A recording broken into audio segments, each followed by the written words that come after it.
Hello Africa, you're welcome to a new season of HealthAfrik where we'll be focusing on raising awareness about bone diseases. And today being the first episode, we'll be talking and discussing arthritis, also known as joint pain.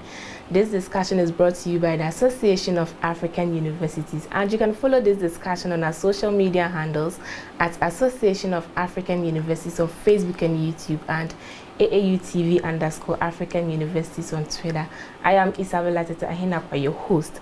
Please stay tuned, we'll be right back.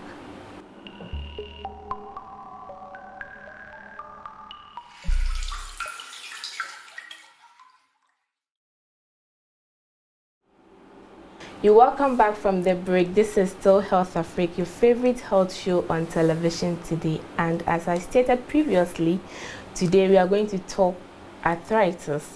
And we are privileged to have with us Dr. Joseph Ogyaadu, an orthopedic surgeon at Boss Medical Center. And he's here to enlighten us on what arthritis are. The question is, are all joint pain arthritis? What causes it? And then how do we get, or how do we avoid ourselves from getting it? Dr. Joseph Ogyaadu.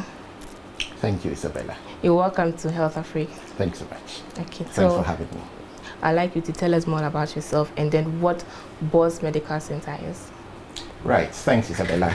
So I'm Dr. Joseph Ogyaadu. I'm an orthopedic surgeon. I trained in Ghana at the University of Ghana Medical School, and I did my fellowship in orthopedic surgery under the West African College of Surgeons. So I graduated in 2009, and I have been practicing orthopedics in Ghana and the United States since then. I did a subspecialty training in New York, and so that's one of the things that I bring on board. I'm entirely Ghanaian, both parents. What else do you want to know? I want to know what Boss Medical Center does. Okay, so Boss Medical Center is an acronym. So Boss stands for Brain, Orthopedics, and Spine Specialists. Okay. So it's just an acronym for Brain, Orthopedics, and Spine Specialists. There are two doctors in here primarily to start up this place. My colleague, he's a neurosurgeon, so he does brain and spine work, and I do orthopedic work, and that's how we got the name Boss Medical Center. Once again, thank you for having us. Thank you for having Now, we are here talking about arthritis, and briefly tell us what arthritis is. So arthritis is a very interesting question. Thanks for it.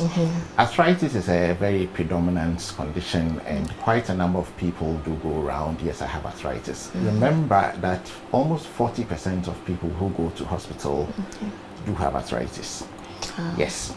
And arthritis has cost the world over 13 trillion United States dollars every year in arthritis treatment. Yes, it's the second commonest reason why people will go into hospital. Okay. Arthritis basically refers to a chronic condition of your joints, which causes pain and affects your function. So things which would cause you some amount of joint destruction and make your life miserable, that is arthritis. Arthritis typically affects almost every joint, but we're primarily looking at joints which allow some motion and also have some lubrication. So we are talking about what you call the synovial joints. And those are the joints that when they are damaged, the end result of that damage is what in medical terms we call arthritis.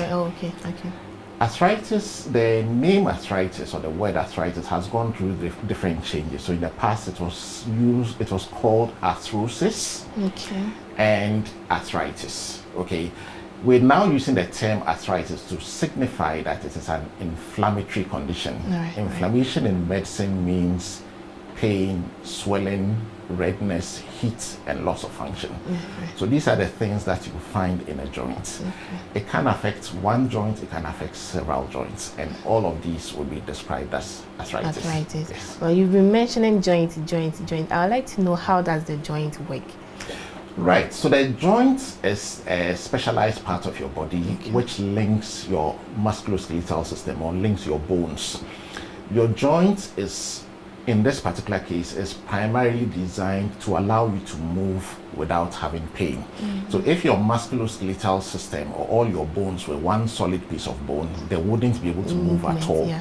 But for me to be able to sit with you and bend my elbow, it means I'm bending my elbow joint, but I'm not having pain at all. And it's because the synovial, the articular surface is designed for that. So I can have a similar one in my neck, I can have a similar one in my knee or in my fingers, and all these are the different joints that I'm saying are affected by arthritis. Arthritis, right. Yes. According to the research that I did, there are about more than 100 types of arthritis, but then tell us the common ones, the types of arthritis.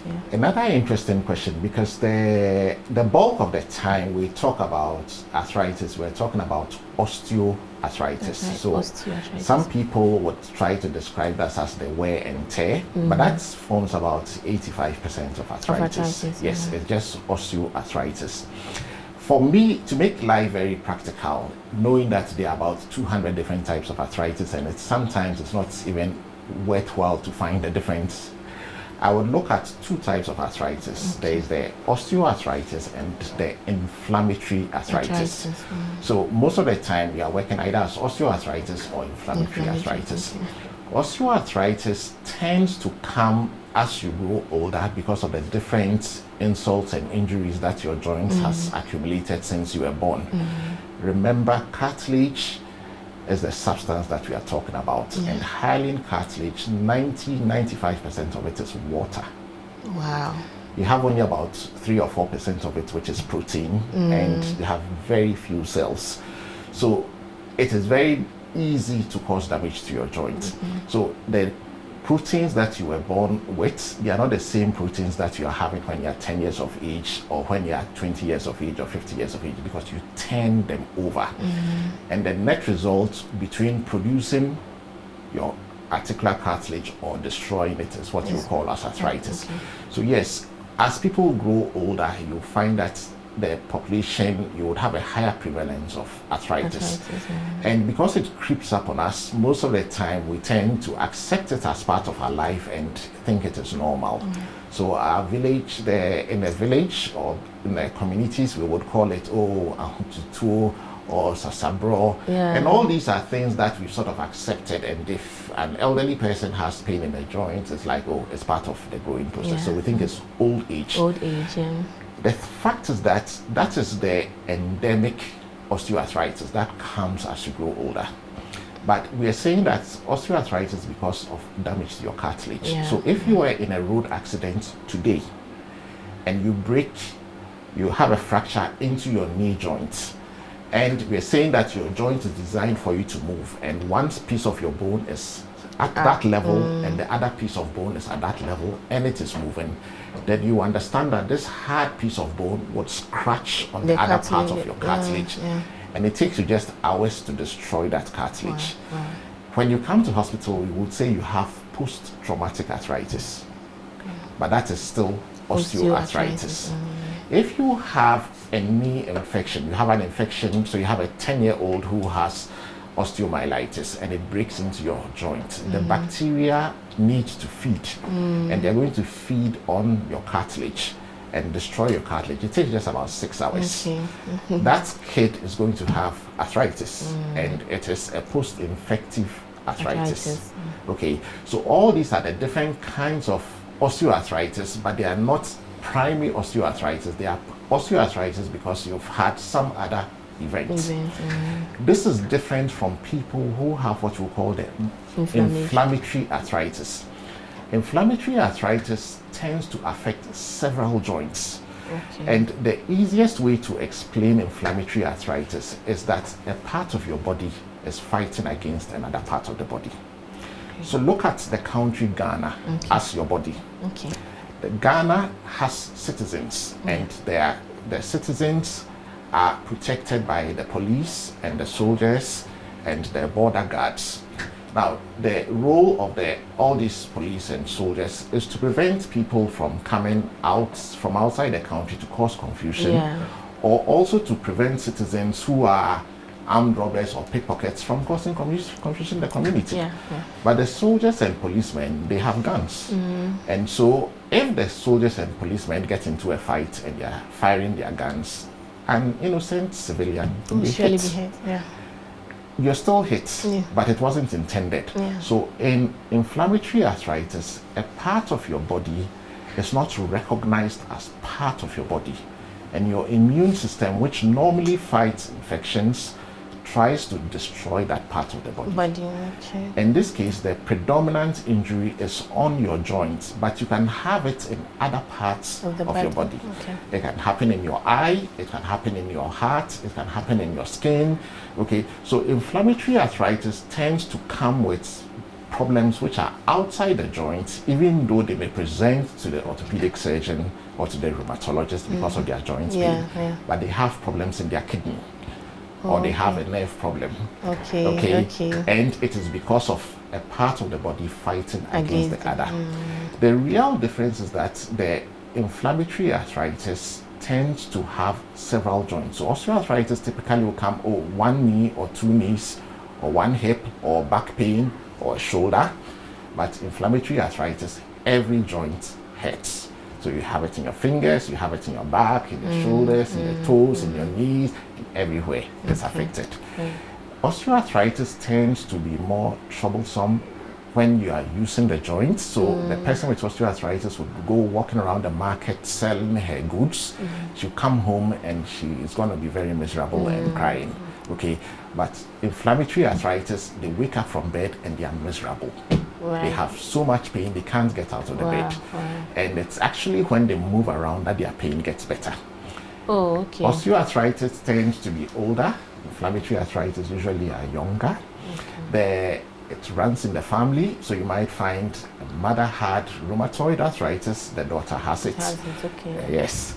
You might find that a sibling, a sister has it, or a brother has it. You may find somebody with gouty arthritis and it runs in the family. They tend to have more destructive changes and they have more problems. So that's the difference. You've made mention of some causes and risk factors. You said old age, accident, and even you can inherit it from your family. Aside that, what other causes and risk factors do we have for arthritis? So the funny thing about, and we are talking about osteoarthritis. And osteoarthritis, it is very difficult to say that this is a clear cause of it. We know there are risk factors. For me, the easy way to bring arthritis across to people is to imagine, look at a car tire. A tire is designed for you to move. It's the same way that your joint is designed for you to move. Now, if you have a Toyota Corolla, you buy a brand new Toyota Corolla and it is parked at home, your tire always looks very nice. But if you're driving your Toyota Corolla to Kumasi and back 3 times a day, within a year, you need a new tire. Okay, so that is overuse. So you have the high performance athletes who are doing things which are normal, but they are at the extremes of what your joint is supposed to do. So within a year, 2, 3, 5 years, they have earned a lot of damage to their joints and they end up in trouble. So that is okay. You have people who are born with a good tie. So you have people who were born with a bad tie. So you buy a brand new tie, by the time you get home, the tie is best. So those are people who were born with bad cartilage. There are conditions such as the Merkel syndrome or people with the Marfan syndrome. They have problems in the manufacture of collagen. Collagen is the glue that holds all your cells and your tissues together. So such people will end up with arthritis when they are 10 years of age. Some of them are very hyperflexible, and you find them in the circus doing things that the rest of us cannot do. They can stand and throw their arms all the way around themselves. Yes, we can't do it, and you would admire them, but they have their own problems. That is different. But then there are people who also have a good tie and they end up with trouble. Instead of driving on the asphalt road, they drive on the rubbish dump, where you have broken glass and nails sticking into the tie and destroying it. So an example is gout. If gout, the way to explain gout is to take the louver blades, it's glass, take a stone, just crush the liver blades, that glass, and pour it into your joints. That is gout. Okay. Gout is a crystalline disease. Okay. So there are things that your body produces that deposit in the cartilage of your joints, and they behave as if you've thrown gravel in there. Okay. So you walk on it, and in a few, you have damage. Yeah. That is it. Yeah. There are people who have alignment issues. So your thigh is supposed to sit flat on the road, and that way it presents the largest surface area and hence the smallest pressure available. But if your alignment is bad, one side of the thigh would wear and one side would not wear. So there are people who have alignment issues. They either have a bow leg knee or they have a knock knee, and one side of the joint will bear excess weight or excess pressure, and that side will deteriorate earlier than the other side. Okay, so those are the different types of things of looking at the causes. But otherwise, we'll talk about risk factors. There are people who have a Toyota Corolla thigh, but instead of putting it under a Toyota Corolla, they put it under an Abion truck, and they load cement into it. So you run the thigh for a few hours and the thigh is best. So they are just overweight. I'm not saying that obese people are prone to osteoarthritis. I'm just saying that if you take 100 people who are of normal weight and 100 people who are obese, you find that 40 of the obese people will have arthritis and maybe 18 of the normal weight people. Okay, so Doc, my next question is who can be affected by arthritis? It looks like you fairly answered it, but then I would like you to talk more on who can be affected by arthritis. Arthritis can affect everybody. It affects everybody. The funny thing about arthritis is that it's not all the time that it comes to medical attention, because we've learned to cope with several things. So the person has joint pain that, oh, this one, there's nothing, and it doesn't bother. So the person doesn't actually knows that the person has arthritis. But yes, everybody can get it. Nobody is immune from developing arthritis. It is when you are looking at the inflammatory arthritis that you would say that some people have a higher prevalence because of their things that they inherited or their environment. Yes. All right. Okay. Now, and all ages are affected. All ages. Yes. There's something called juvenile rheumatoid arthritis. Juvenile rheumatoid arthritis, some of the children, they're about 8 or 10 years of age and they are crippled by arthritis. Yes. It means that the joint is so damaged that they are literally wheelchair bound. Yes. What are some of the symptoms of arthritis? I've heard pains, swelling at the joint, and what are other symptoms we have? So pain is the predominant symptom. Pain is the predominant symptom, and it's pain in a joint, and it's pain that can be so bad to disturb your activities of daily living or make it difficult for you even to have a good night's sleep. Okay, so there are different levels of pain, but also some of them would come in with swelling. They may come in with a limp. They may come in with instability, so they have a tendency to fall down because their knee is unstable. Or sometimes even the muscle, when you have an acute pain, the muscle can shut down, so you have a local reflex, and that can cause them to fall down. They tend to have joint destruction, and that will give you the deformities. Some of them will come in complaining of noises. Anytime I try to move my hip or my knee, there's this loud noise. Okay.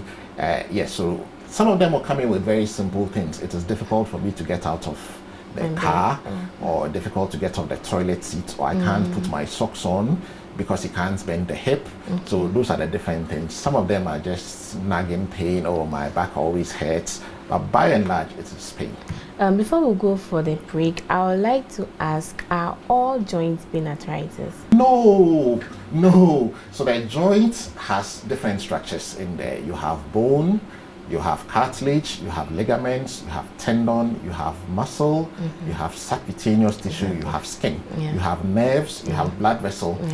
Each of these can be a pain generator.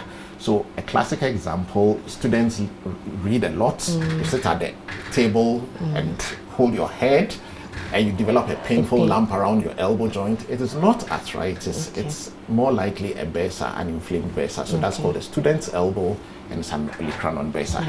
Okay, you can have a similar thing around your knee. So the housemaid who goes around mopping the floor, you develop a painful lump there, and it's not it. The other thing to remember is that the human body is interesting in that you can have pain at one site, but that is not where the pain generator is. So somebody can come complaining of pain around the knee, and the problem is in the back. Sciatica or something. Okay, classical example is in children. They have a problem in the hip, either because they're of a hip dysplasia. So a hip dysplasia means that the hip bone wasn't formed very well, that a part of it has moved out of place. It can cause pain, and the pain would be in the knee, but there's absolutely nothing wrong with the knee. Okay, if you don't examine the hip, you wouldn't pick it up.